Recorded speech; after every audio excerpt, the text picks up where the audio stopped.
Honestly, I didn't think I would want to make this, but the amount of people saying that the Mario Luigi RPG series is dead just because the developers, ALPHADREAM, are gone, makes me realize that not many people understand there's probably a 90% chance the series will return in the future.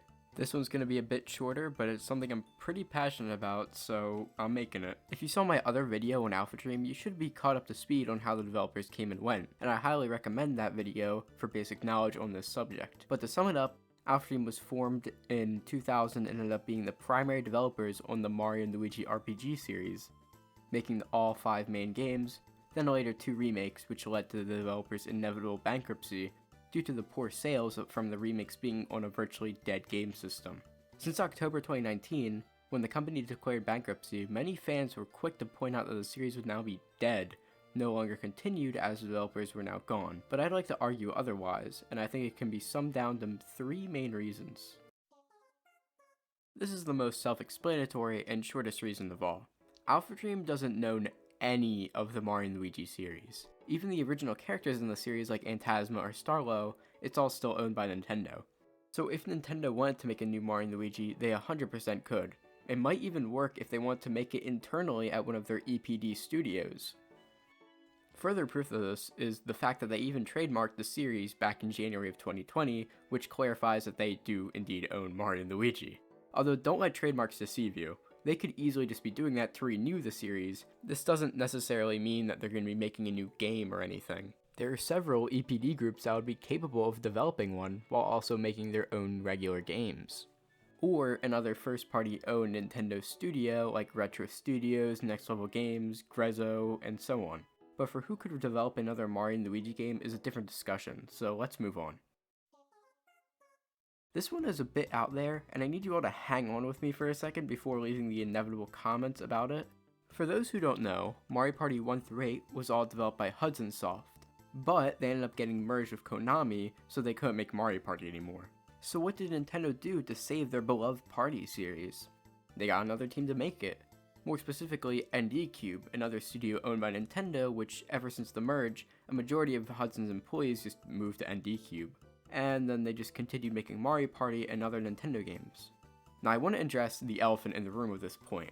Mario Party is significantly more important than Mario & Luigi. Do I love Mario & Luigi? Of course. Do I want more entries in the series? Obviously. But it's clear that Mario Party is a lot bigger than Mario & Luigi. My counter-argue for this? Even if the series can't reach popularity of Mario Party, it doesn't mean Mario & Luigi isn't popular either. Time to bust out some numbers. Out of every single Mario Party, including the handheld ones, the series has sold about over 68.8 million units as of 2023. To put this into perspective, that's almost as much units as all of the 3DS systems that have been sold across the 3DS, 2DS, new 3DS, and so on. The Mario & Luigi series, on the other hand, has only sold 12.7 million units total in comparison. So yeah, it's being significantly outsold, but 12.7 million units is still a ton of copies sold, especially accounting for the fact that Mario & Luigi has only been on GBA, DS, and 3DS, not on any home consoles. And 28 million of the sales from Mario Party are from the Switch entries alone. The Switch is obviously known for making IPs like Metroid and Pikmin a lot bigger because of the Switch's massive install base. So what I'm trying to say here is, while Mario Party is significantly more important than Mario & Luigi, the series still has significant enough popularity and sales to warrant another entry. As I mentioned, one of the main things the Switch does is make existing franchises even bigger. Even franchises that are already massive like Mario and Zelda will still have Switch games that will outperform every existing title.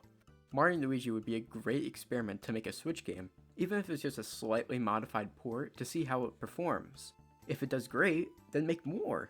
If it does bad, then I don't know, that's a different discussion. And yes, I am fully aware that the Bowser's Inside Story remake sold awfully, one of the worst selling Mario games of all time in fact.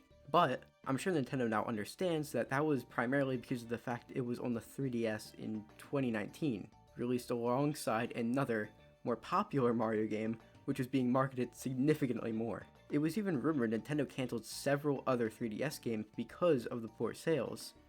So I think they understand now it didn't sell well only because of lack of interest, but more so because of the fact barely anyone was using a 3DS in 2019, sadly.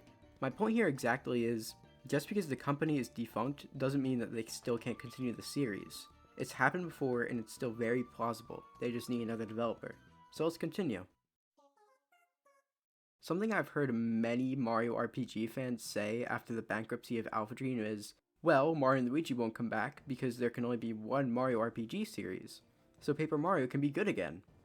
And I really doubt that, unfortunately. Paper Mario is something I'm gonna have to make its own video about in the future, but we should all know at this point that Paper Mario used to be an RPG, but then changed to more of an action-adventure series. The reasons? When GameXplain interviewed the series producer Risa Tabata, she said it was because Mario & Luigi was already an RPG. And honestly, that felt like a lie in my opinion. Paper Mario was even first to actually release, and Nintendo allowed them to coexist in the 2000s. So what do I think the real reason is? Probably Kensuke Tanabe or some other executives wanting the game to really ride off of Shigeru Miyamoto's policy of innovation and coming up with new ways of gameplay, only taking that philosophy to a massive extreme. You're still able to innovate, but you don't have to change the entire gameplay to not be an RPG.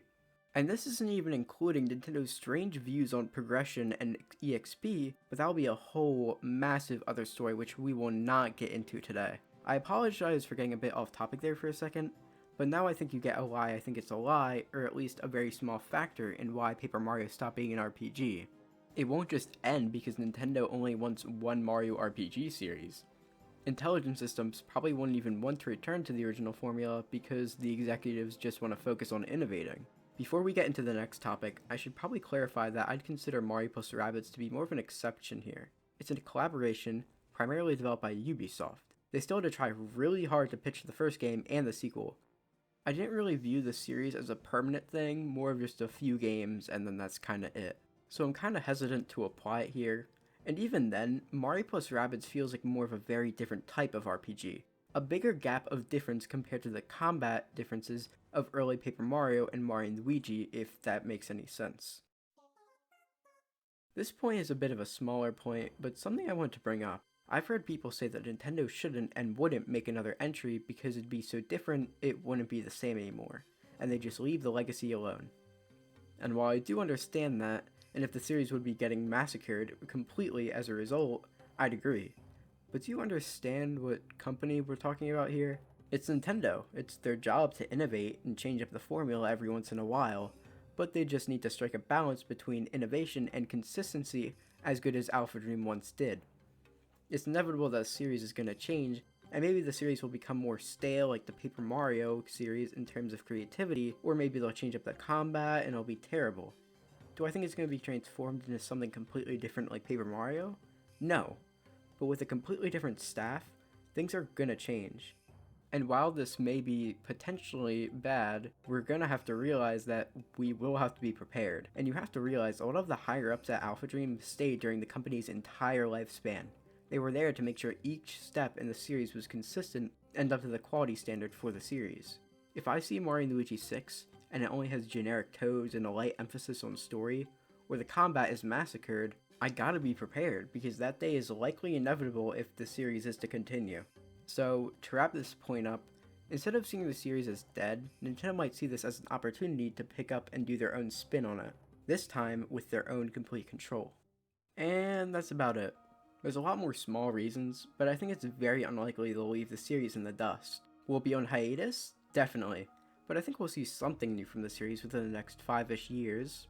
But what do you, my dear viewer, think? Do you think my points were obsolete? Was there something incredibly important I missed? Did I make a very questionable pronunciation like saying graphical enchantments instead of enhancements? Let me know in the comments. I want to know what you think. It's hard to find anyone who talks about the series in general nowadays. But thank you so much for watching. I'll see you all next time.